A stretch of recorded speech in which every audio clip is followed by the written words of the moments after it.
పుట్టే సమయంలో కూడా యేసేపు గారి దగ్గరికి వచ్చాడు దూత.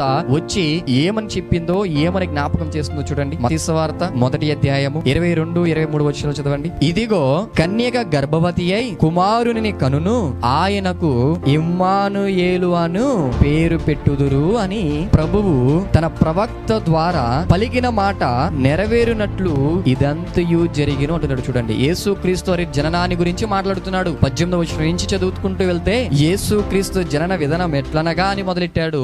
ఆయన జననాన్ని గురించి మాట్లాడుతూ ఇదిగో కన్యక గర్భవతి అయి కుమారుని కనును, ఆయనకు ఏం పేరు పెడతారంట? ఇమ్మానుయేలు అని పేరు పెడతారంట. ఇంతకీ ఇమ్మానుయేలు అంటే ఏంటో తెలుసా? ఇమ్మానుయేలు అనే పేరు నాకు అర్థం ఏంటో తెలుసా? దేవుడు మనకు తోడు. ఇమ్మానుయేలు అంటే ఏంటి? దేవుడు మనకు తోడు. యేసు క్రీస్తు వారికి ఇమ్మానుయేలు అని పేరు ఉంటే దానికి అర్థం ఏమిటంటే యేసు దేవుడు, ఆ దేవుడే మనకు తోడు అని అర్థం.